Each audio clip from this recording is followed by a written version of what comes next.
नमस्कार विद्यार्थी मित्रांनो, तर या लेक्चर मध्ये आपल्याला 5व्या चॅप्टर मधला जो काही आपण पॉइंट पाहत होता तो म्हणजेच काय, भारतातील वाहतूक प्रणाली आणि आर्थिक विकास. त्यामधील जे काही वाहतुकीचे प्रकार आहेत त्या वाहतुकीच्या प्रकारापैकी रस्ते वाहतूक आणि रेल्वे वाहतूक हे आपण अगोदरच्या 2 लेक्चर मध्ये पाहिलेलं आहे. तर या लेक्चर मध्ये काय पाहायचं आहे, तर वाहतुकीचा 3रा प्रकार पाहायचा आणि तो म्हणजेच काय, तर जल वाहतूक किंवा सागरी वाहतूक त्याला म्हणता येईल. तर त्यामध्ये सांगता येऊ शकते बघा की वाहतुकीच्या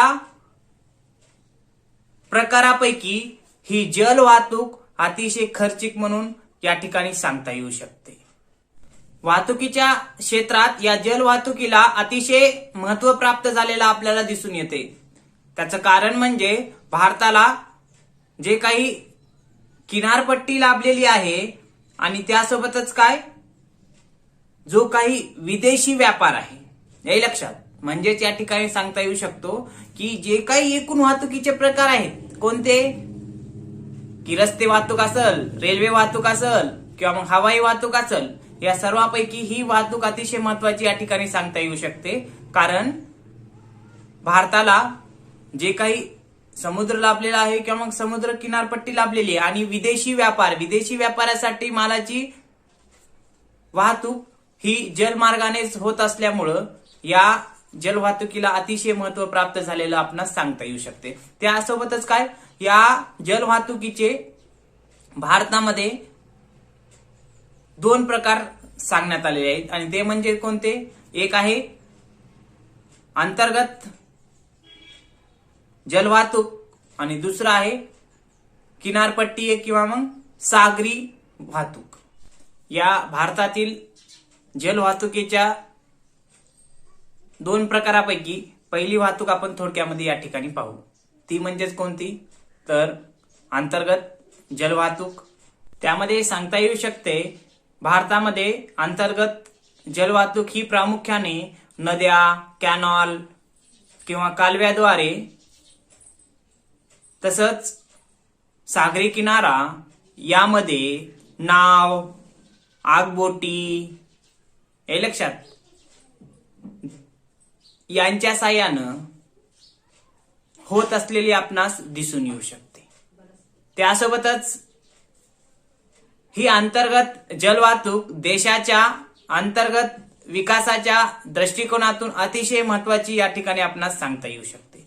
तसंच भारतामध्ये 14,544 किलोमीटर लांबीचा अंतर्गत जलमार्ग आहे. त्यासोबतच 1986 मध्ये भारत सरकारनं काय केलेलं आहे की भारतीय जलमार्ग प्राधिकरण याची स्थापना केलेली आहे आणि या प्राधिकरणाच्या माध्यमातून या अंतर्गत जलवाहतुकीचा विकास करण्यात येतो. तसंच भारतानं 10 जलमार्गांना राष्ट्रीय जलमार्ग म्हणून किंवा मग राष्ट्रीय जलमार्गाचा दर्जा दिलेला आहे, हे लक्षात. त्यासोबतच सांगता येऊ शकते काय, की अंतर्गत ही काही जलवाहतूक आहे त्या जलवाहतुकीच्या विकासासाठी 6व्या पंचवार्षिक योजनेत 100 कोटी, तर 7व्या पंचवार्षिक योजनेमध्ये 132 कोटी, तर 8व्या पंचवार्षिक योजनेमध्ये 64 कोटी रुपये या अंतर्गत जलवाहतुकीवरती खर्च करण्यात आलेले आपणास सांगता येऊ शकते. म्हणजेच या अंतर्गत जलवाहतुकीमध्ये थोडक्यात सांगता येऊ शकते काय, ही अंतर्गत जलवाहतूक नद्या, कालवे, कॅनॉल याद्वारे आगबोटी, नाव यांच्या साहाय्याने करण्यात येते. तसंच हे अंतर्गत जलवाहतूक देशाच्या आर्थिक विकासाच्या दृष्टीने महत्वाची आहे. तसंच पुढे सांगता येऊ शकते काय, की हे अंतर्गत जलवाहतुकीसाठी 14,544 किलोमीटर लांबीचा काय जलमार्ग भारताला मिळालेला आहे. तसंच 1986 मध्ये काय, भारतीय देशीय जलमार्ग प्राधिकरण याची स्थापना करण्यात आली आणि या प्राधिकरणामार्फतच काय करण्यात येते, या अंतर्गत जलवाहतुकीचा विकास करण्यात येतो. तसंच अंतर्गत जलवाहतुकीसाठी किंवा अंतर्गत जलवाहतुकीच्या विकासासाठी 6व्या पंचवार्षिक योजनेमध्ये 100 कोटी, तर 7व्या पंचवार्षिक योजनेमध्ये 132 कोटी, तर 8व्या पंचवार्षिक योजनेमध्ये 64 कोटी रुपये या अंतर्गत जलवाहतुकीवरती काय खर्च करण्यात आलेले सांगता येऊ शकतात. आणि भारत सरकारने काय केलेलं आहे, देशातील जलमार्गापैकी 10 जलमार्गांना राष्ट्रीय दर्जा दिलेला आहे, हे या ठिकाणी सांगता येऊ शकते. त्यानंतर पुढला प्रकार बघा या जलवाहतुकीचा, तो म्हणजेच काय किनारपट्टीय आणि सागरी वाहतूक. यामध्ये सांगता येऊ शकते काय की हे किनारपट्टी आणि ही सागरी वाहतूक आगबोटी, जहाज यांच्या मार्फत होत असते. त्यासोबतच काय हे सागरी वाहतूक आणि किनारपट्टीय वाहतूक विदेशी व्यापारासाठी किंवा विदेशी व्यापाराच्या दृष्टिकोनातून अतिशय महत्वाची या ठिकाणी सांगता येऊ शकते. त्यासोबतच पुढे सांगता येऊ शकते काय या सागरी वाहतुकीच्या माध्यमातूनच काय आंतरराष्ट्रीय जे काही आयात निर्यात इम्पोर्ट एक्सपोर्ट करण्यात येते ते ह्या सागरी वाहतुकीद्वारे किंवा मग किनारपट्टी वाहतुकीच्या माध्यमातून करण्यात येत असलेलं आपल्याला सांगता येऊ शकते. त्यासोबतच काय भारतामध्ये स्वातंत्र्यानंतर किनारपट्टीय आणि सागरी वाहतुकीचा विकास मोठ्या प्रमाणात करण्यात आलेला आहे. तसंच पुढे सांगता येऊ शकते काय की भारतामध्ये जर 1951 मध्ये या भारतातील जहाजांची माल वाहून नेण्याची क्षमता जर विचारात घेतली तर ती फक्त केवळ 3.9 लाख टन. हे लक्षात, म्हणजे भारतातील जहाजाद्वारे 1951 मध्ये जे काही माल वाहून नेण्याची क्षमता ही केवळ 3.9 लाख टन एवढीच होती. त्यामध्ये 1991 ला वाढ झालेली दिसून येते आणि ती वाढ म्हणजे 60.3 लाख टन एवढी वाढ झालेली आपणास सांगता येऊ शकते. बघा 1951 मध्ये किती होती, हे जे काही जहाजाद्वारे किंवा आगबोटीद्वारे माल घेऊन जाण्याची माल वाहून नेण्याची क्षमता फक्त 3.9 लाख टन एवढीच होती. त्यामध्ये भरमसाठ वाढ झालेली आपणास दिसून येऊ शकते. भरमसाठ म्हणजे बघा 3.9 लाख टन वरून 60.3 लाख टन एवढी वाढ माल वाहून नेण्याची आपणास सांगता येऊ शकते. त्यानंतर पुढे सांगता येऊ शकते काय भारतामध्ये 1991 ला जर या जहाजांची संख्या जर विचारात घेतली तर या जहाजांची संख्या माल घेऊन जाण्यासाठी किंवा मालाची वाहतूक करण्यासाठी हे जहाजांची संख्या होती 418. हे लक्षात. तर एवढी माहिती थोडक्यात या किनारपट्टीय किंवा सागरी वाहतुकीच्या बाबतीत सांगता येऊ शकते. काय हो, तर हे किनारपट्टीय किंवा सागरी वाहतूक जहाजांच्या किंवा आगबोटीच्या माध्यमातून होत असते. हे लक्षात. त्यासोबतच काय आंतरराष्ट्रीय व्यापाराच्या दृष्टिकोनातून या सागरी वाहतुकीला अतिशय महत्व प्राप्त आहे. म्हणजे आंतरराष्ट्रीय व्यापार हा आयात निर्यात असो याच मार्गाद्वारे होत असलेला आपणास सांगता येऊ शकते. त्यासोबतच पुढे काय स्वातंत्र्यानंतर या किनारपट्टी आणि सागरी वाहतुकीचा विकास झालेला आपणास दिसून येतो. तसंच 1951 चा जर विचार केला 51 ला जर विचार केला तर या जहाजाद्वारे जे काही माल वाहून नेण्याची क्षमता होती फक्त ती 3.9 लाख टन एवढीच होती. त्यामध्ये 1991 ला वाढ झालेली दिसून येते आणि ती वाढ म्हणजेच किती 60.3 लाख टन एवढी. तसंच 1991 ला जर या जहाजांची संख्या भारतामध्ये जर विचारात घेतली तर ते 418 जहाजे इतके सांगता येऊ शकतात. त्यानंतर पुढे सांगता येऊ शकते काय या भारतातील जल वाहतुकीचा विकास कशा पद्धतीने झालेला आहे थोडक्यात सांगता येऊ शकते. बघा मग भारतातील जल वाहतुकीचा विकास त्यामध्ये सांगता येऊ शकते भारतातील जल वाहतुकीचा विकास हा स्वातंत्र्य प्राप्तीनंतर मोठ्या प्रमाणावर झालेला दिसून येतो. आज भारताच्या 7516 किलोमीटर लांबीच्या समुद्र किनाऱ्यावर 12 मोठे बंदरे आणि 183 लहान व मोठे बंदरे आपणास दिसून येतात. हे लक्षात. आणि ह्या 12 मोठ्या बंदरावरून आणि ह्या 183 लहान व मध्यम बंदरावरून काय मालाची वाहतूक होत असलेली आपणास दिसून येऊ शकते. त्यासोबतच पुढे सांगता येऊ शकते यामध्ये काय, आता हे मोठ्या बंदरांची विकासाची जबाबदारी जर पाहिली तर मोठ्या बंदरांची विकासाची जबाबदारी ही केंद्र सरकारची असते, तर लहान व मध्यम बंदरांची विकासाची जबाबदारी ही राज्य सरकारवर सोपविण्यात आलेली असते किंवा मग राज्य सरकारची लहान व मध्यम बंदरांची विकास करण्याची जबाबदारी असते या ठिकाणी सांगता येऊ शकते. तसंच पुढे सांगता येऊ शकते काय की भारतातील जवाहरलाल नेहरू या बंदरात आधुनिक सुविधांचा काय वापर करण्यात आलेला आपणास दिसून येऊ शकतो, हे लक्षात. त्यासोबतच काय या जवाहरलाल नेहरू बंदरामध्ये आधुनिक सुविधांचा वापर केला जात असून मोठ्या प्रमाणावर मालाची वाहतूक होत असलेली आपणास दिसून येऊ शकते. त्यासोबतच काय मुंबई आणि कोचीन हे नैसर्गिक बंदरे भारताला लाभलेली आहेत. त्यासोबतच कांडला हे बंदर कृत्रिमरित्या तयार करून त्याचा विकास करण्यात आलेला आपणास सांगता येऊ शकतो. त्यासोबतच पुढे सांगायचं झालं तर भारतातील सर्वात मोठं बंदर जर कोणतं असेल तर भारतातील सर्वात मोठं बंदर हे विशाखापट्टणम हे आहे या ठिकाणी सांगता येऊ शकते. त्यानंतर पुढे सांगायचं झालं तर 2000 ते 2001 या दरम्यान या जहाजाद्वारे जे काही मालाची चढ उतार करण्याची क्षमता जर विचारात घेतली तर ती आपल्याला सांगता येऊ शकते 2920 लाख टन. त्यासोबतच काय जर भारतामध्ये 2001 ला म्हणजे मार्च 2001 पर्यंत जर भारतामध्ये जहाजांची म्हणजे जहाज निर्माण करणाऱ्या किंवा जहाजांची वाहतूक करणाऱ्या कंपन्यांचा जर विचार केला तर त्या कंपन्यांची संख्या 122 एवढी सांगता येऊ शकते. बघा एवढी माहिती या ठिकाणी या भारतातील जलवाहतुकीच्या विकासाबद्दल सांगता येऊ शकते. काय सांगितलं यामध्ये जर थोडक्यात सांगायचं झालं ओव्हरऑल तर की या भारतातील जलवाहतुकीचा विकास स्वातंत्र्य प्राप्तीनंतर झालेला दिसून येतो.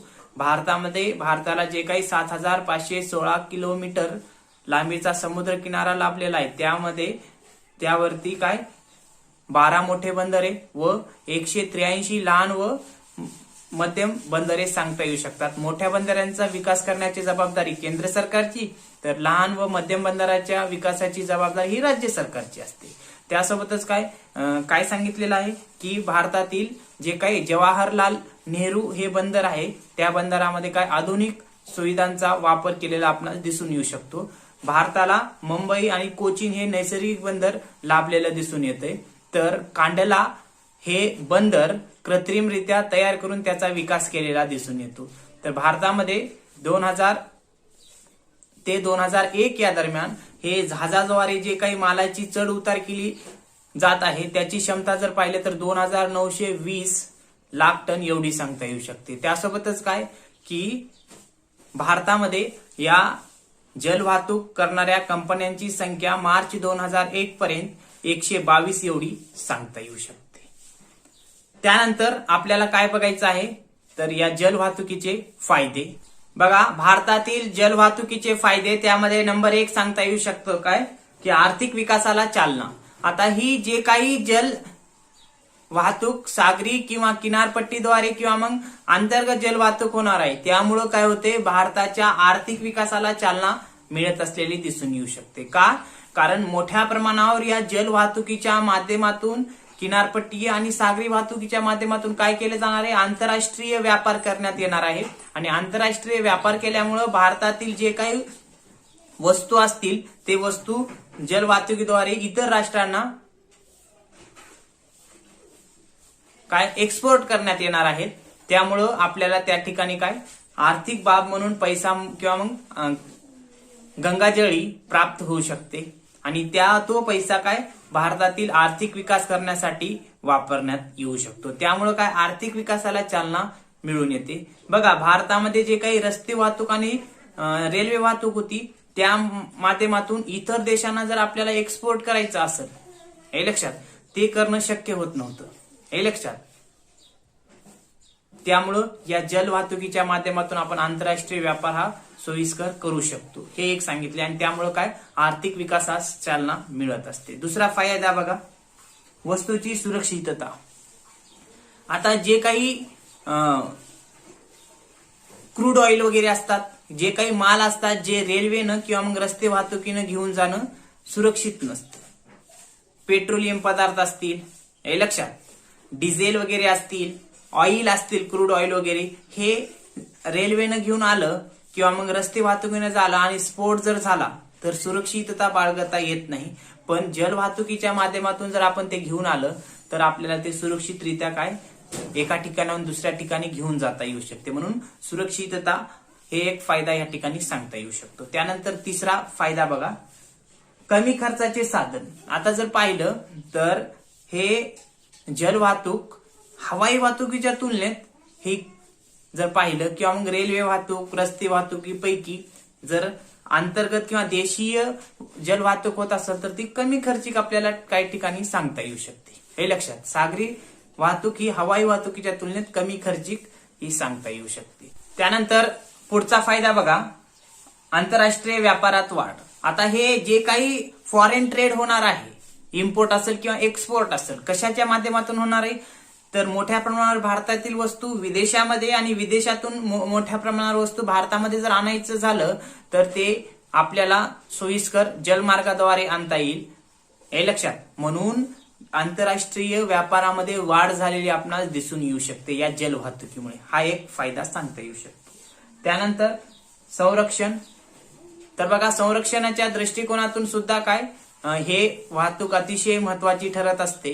कारण जे काही जल वाहतूक किंवा मग सागरी वाहतूक होत असते अशा वेळेस काय की बाबा इतर राष्ट्राकडून जे काही जलमार्गाद्वारे आक्रमण होणार आहे तेव्हा आपल्याला या जल वाहतुकीच्या माध्यमातून माहीत होऊ शकते. हे लक्षात, जो काही वायू दल असतो हा कार्यरत असलेला आपणास त्या ठिकाणी दिसून येऊ शकतो. वायुदलाच्या माध्यमातून काय होऊ शकते की जे काही इतर देश जर आक्रमण करत असतील किंवा इतर देश भारतामध्ये जर शिरकाव करत असतील तर त्यांच्यापासून आपल्याला संरक्षण घडून आणता येते. हे एक फायदा सांगता येऊ शकते. त्यानंतर आता एवढे फायदे आहेत. आता काही या जल वाहतुकीचे समस्या देखील आहेत. भारतातील जल वाहतुकीच्या समस्या, त्यामध्ये नंबर 1 सांगता येऊ शकते काय, भारतीय बंदरात आधुनिकतेचा अभाव. आता भारतीय बंदरात आधुनिकतेचा अभाव ही एक समस्या सांगितलेली आहे. म्हणजेच काय, भारतीय बंदरे जसे विदेशातील बंदरे आहेत, विदेशातील बंदरांचा जसा विकास झालेला आहे, जसं तांत्रिक बाबी त्या ठिकाणी वापरण्यात येणार आहेत त्या भारतातील बंदरात दिसून येत नाहीत. फक्त भारतातील जवाहरलाल नेहरू एवढं जर बंदर सोडलं तर बाकी कोणत्याही बंदरामध्ये काय आधुनिक सुविधा किंवा आधुनिक किंवा तांत्रिक बाबींचा अभाव आपल्याला दिसून येऊ शकतो. हा एक किंवा मग ही एक समस्या. त्यानंतर दुसरी समस्या बघा, मंद गतीने विकास. ज्याप्रमाणे रस्ते वाहतूक त्यासोबतच रेल्वे वाहतूक आणि हवाई वाहतुकीचा विकास झालेला आहे, त्या वाहतुकीच्या तुलनेत जल वाहतुकीचा विकास हा मोठ्या प्रमाणावर झालेला दिसून येत नाही. ही एक समस्या सांगता येऊ शकते. त्यानंतर पुढली समस्या, सागरी धोके. आता सागरी धोके म्हणजे आपण सागराद्वारे किंवा मग समुद्राद्वारे एका ठिकाणाहून दुसऱ्या ठिकाणी जर वस्तू या जहाजाद्वारे किंवा मग आगबोटीद्वारे किंवा नावाद्वारे आपण पाठवू तेव्हा समुद्रामध्ये धोके निर्माण होऊ शकतात. हे लक्षात, टायटॅनिक जहाज आपण पिक्चर मध्ये पाहिलेलं आहे, कसं मोठ्या प्रमाणावर नुकसान झालं, बरेच लोक काय त्यामध्ये मरण पावले. हे लक्षात. त्याच पद्धतीने काय या समुद्र मार्गाद्वारे जेव्हा आपण वाहतूक करू तेव्हा समुद्रामध्ये जे काही धोके किंवा दलदल असते ते आपल्याला माहीत होऊ शकत नाही. अशा वेळेस काय किंवा मग समुद्रामध्ये जर लाटा आल्या, हे लक्षात, अशा वेळेस काय होऊ शकतंय की बाबा तिथं धोका निर्माण होऊ शकतो. हे लक्षात, म्हणून ही एक समस्या या ठिकाणी सांगता येऊ शकते. त्यानंतर पुढली आणि शेवटची समस्या सांगता येऊ शकते काय, आंतरराष्ट्रीय तुलनेत सेवेचा निकृष्ट दर्जा. आता आंतरराष्ट्रीय सेवेच्या तुलनेत निकृष्ट दर्जा म्हणजे जसं विदेशी देशामध्ये हे जलवाहतूक किंवा जलवाहतुकीचा विकास झालेला आहे, त्या जलवाहतुकीचा विकास भारतामध्ये तेवढा दिसून येत नाही. तसंच इतर देशामध्ये जशी जलवाहतूक केली जाते आणि जलवाहतूक करते वेळी ज्या काही सुविधा सुरक्षितता प्रदान केल्या जातात तिथल्या शासनाद्वारे, ते भारतामध्ये काय आढळून येत नाहीत. म्हणून ही एक समस्या सांगता येऊ शकते, काय की आंतरराष्ट्रीय तुलनेत सेवेचा निकृष्ट दर्जा. अशा पद्धतीनं या ठिकाणी काय फायदे आणि त्याच्या समस्याही म्हणजे जलवाहतुकीच्या समस्याही सांगता येऊ शकतात. आणि ओव्हरऑल जर सांगायचं झालं तर या ठिकाणी आपण काय पाहिलात तर भारतातील वाहतूक प्रणालीमधील जे काही वाहतुकीच्या तिसऱ्या प्रकारापैकी होती ते या लेक्चरमध्ये आपण पूर्ण केलेलं आहे. तर पुढल्या लेक्चरमध्ये आपण काय करणार आहात, वाहतूक प्रणालीमधील किंवा वाहतुकीच्या प्रकारापैकी जे काही शेवटची वाहतूक आहे ती म्हणजेच हवाई वाहतूक हे पाहणार आहात. ओके.